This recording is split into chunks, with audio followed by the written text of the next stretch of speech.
Hey everybody, welcome to Skills on Sunday for November 29th, 2020.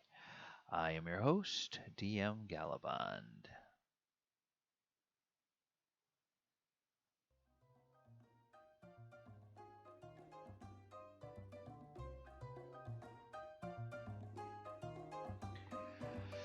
So now, today on Skills on Sunday, we're going to be talking about Ritual Caster.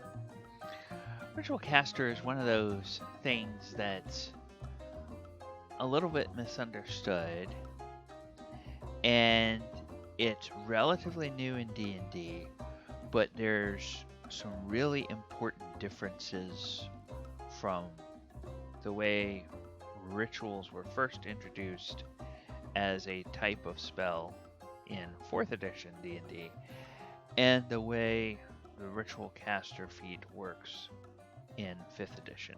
So we're going to talk about the history of rituals and then what the ritual caster feat actually does today. All right, so let's go ahead and switch over to our resource and take a look at this.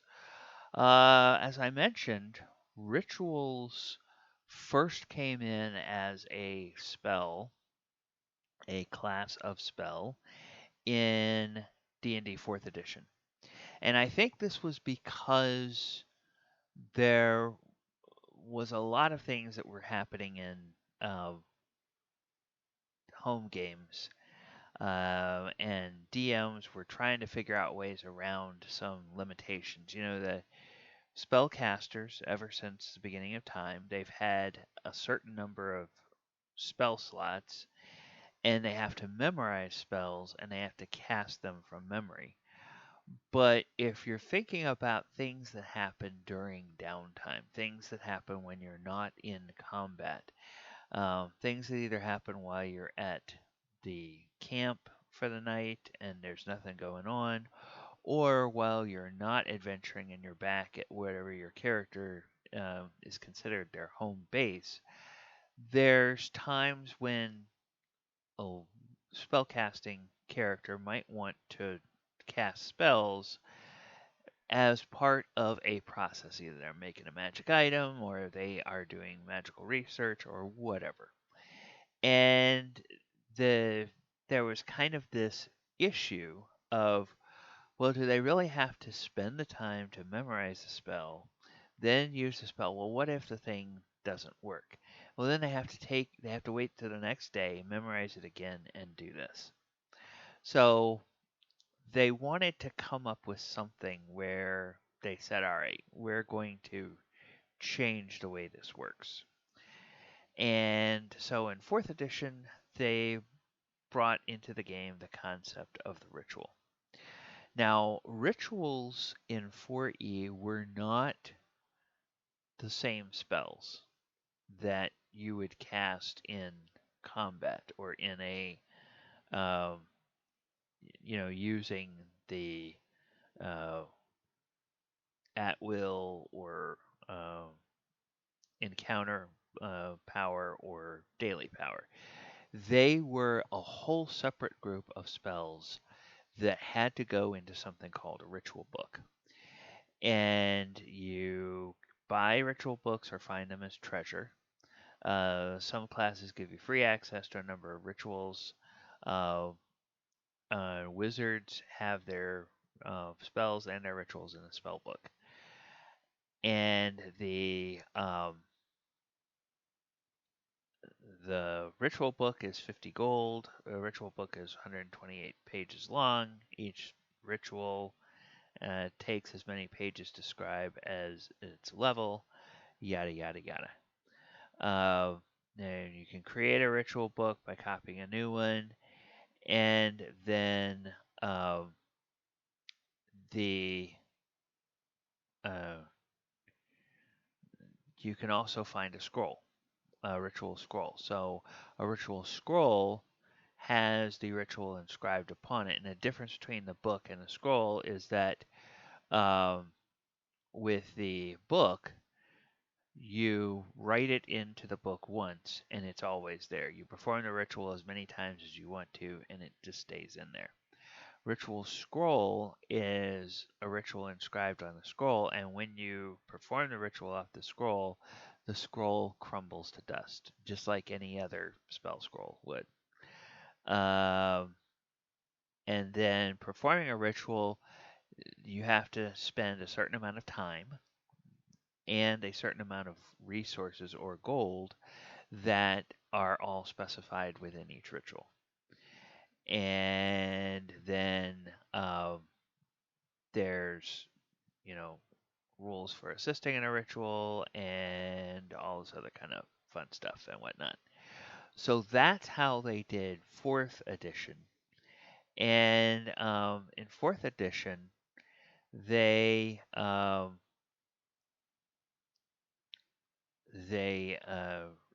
mentioned that you don't memorize or prepare a ritual. It's too long and complex. To perform a ritual, you need to read it from a book or scroll. And then, about ritual, perform rituals. Okay. Okay. Then, let's see. Let's just verify in the rituals. I can't remember whether rituals are in 4E were for specific classes or not. I think that all you had to do is be a spellcaster. I don't think you had to be a I don't think you had to be a certain class to use specific rituals. So that's the way that things worked in 4th edition. Now let's take a look at 5th edition and see how the ritual caster feat works. So, prerequisite intelligence or wisdom of 13 or higher. You've learned a number of spells that you can cast as rituals. These spells are written in a ritual book, which you must have in hand while casting one of them. So that sounds similar, but that's kind of where the similarity ends. You choose this feat, you acquire a ritual book holding 2 first level spells of your choice. Choose one of the following classes. Now, this is another difference. Choose one of the following classes: Bard, Cleric, Druid, Sorcerer, Warlock, or Wizard. You must choose your spells from that class's spell list, and the spells must have the ritual tag. Alright, so this in 5th edition, when you take the ritual caster, and it does not say in here that you can take the ritual caster multiple times, which is important. So you can only take the ritual caster once. That's the way I'm reading it. I actually did look at Sage Advice and see if Sage Advice said anything on it, but Sage Advice is moot. The reason I'm saying you can only take it once is that there are feats that specifically say you can take this feat more than one time. Each time do, yada, yada, yada.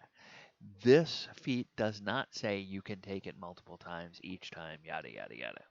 So, because it doesn't say you can take this feat multiple times, I'm interpreting that as rules is written, you can only take it once. If anybody has seen a information from Wizards of the Coast where they have said that the intent is to allow people to take it multiple times, I would be curious to see that. Now, I will also say that if I'm talking to you as a DM, if you're a DM in your game at your table, you can rule that however you want. You can say, oh, yeah, sure. You can take that multiple times, but each time you take it, you have to take it for, um, a different class.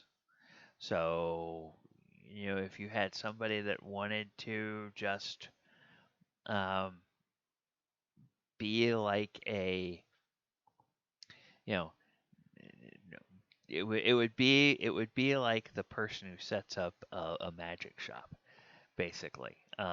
They just want to learn how to cast the rituals from every class, and then they use those rituals to make a living by setting up a little magic shop in Waterdeep or something like that, and that's their retirement income after they finish their adventuring career or something like that. If you want to do that in your game, fine. But rules as written, I think the intent is that you can only take it once.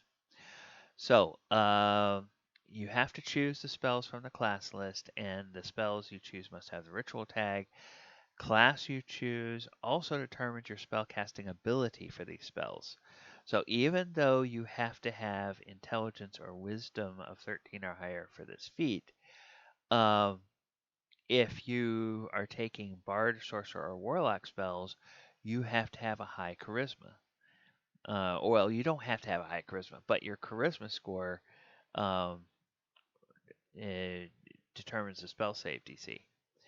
Then, or the spellcasting ability. So, yeah, most rituals don't have a spell save because you're typically not casting it in combat.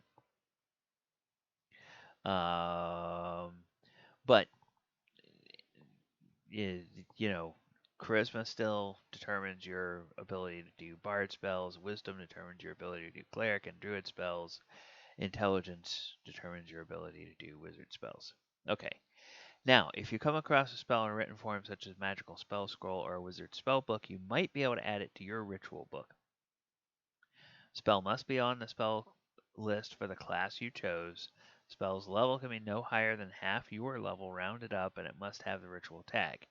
Process the copying spell into your takes 2 hours per level of the spell and costs 50 gold pieces per level. Cost represents material components you expend as you experiment with the spell to master it, as well as the fine inks you need to record it. So, rituals, no longer a separate class of spells. Rituals do have, I'm going to go ahead and pull this up. I'm going to do spells, view all. And I'm going to show you what this looks like. So advanced, so ritual. So you see it has this little R. So we'll just go ahead and we'll filter the spells. And we'll only pull up the spells that have ritual. So you have things like alarm, animal messenger, augury, beast sense, ceremony, commune with nature. Then then you have to look at them and determine what class they are. So alarm is ranger, wizard, artificer, or paladin, oath of the watchers. All right. So very simple, very easy. Not very simple, but that's the concept. All right. Thank you all for spending a little bit of your day with me here, Skills on Sunday. I have been DM Gallibond. We have been discussing today Ritual Caster Feat. If you like what we're doing here on the channel, please subscribe to the channel, like the video, share the video, click that post notification bell so that you too can be notified every time we put a new video up on the channel. And with that, I want to thank you for watching and hope you have a wonderful, wonderful day. Good night, everybody.